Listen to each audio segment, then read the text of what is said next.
National Catholic Committee of Nurses and Medical Social Workers. You have the floor, please.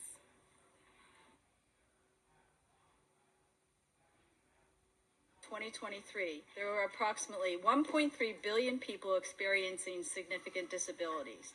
The correlation between disability, aging, and chronic illness is considered the world's biggest minority. This population often faces systemic barriers, extreme poverty, inadequate health care, and limited access to proper hygiene, sanitation, and clean water. These vulnerable individuals should receive the resources they need, along with reassurance, comfort, and support.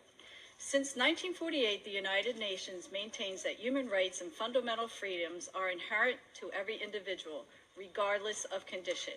UN human rights experts reinforce this principle, asserting that physical disability, advanced age, or chronic disease can never justify the termination of life.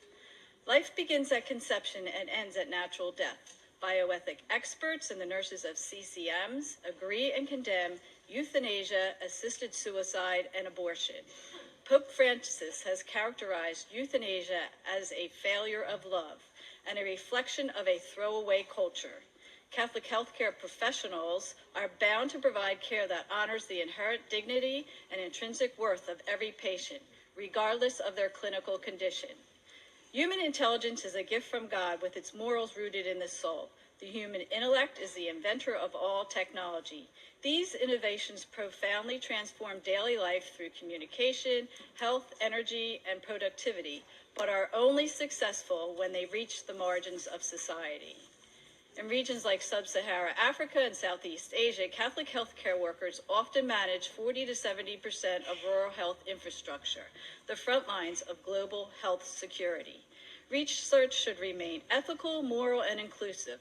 Clinical trials and policy writing should emphasize the person while also focusing on the disease. The ultimate measure of any technology or population policy is whether it enhances the sanctity of life. The UN's Global Digital Compact aims to bridge the digital divide. However, technology in healthcare must remain a tool and not a substitute for the human touch. Pope Leo XIV stated that technology is truly progress only when it respects the dignity of the person and serves the global common good. He emphasized that technical advances must be guided by moral responsibility. By leveraging AI, telemedicine, and mobile health, we can all bridge the care gap for underserved populations while optimizing clinical workflows and allowing the nurse to remain at the bedside. Thank you from the International Catholic Committee of Nurses and Medico-Social Assistants from Africa, Asia, Europe, and the Americas. In the words of Pope John Paul II, none of us is alone in the world. Each of us is a vital piece of the great mosaic of humanity as a whole. I thank the representative of the International Catholic Committee for her statement, and I now give the floor to the Asia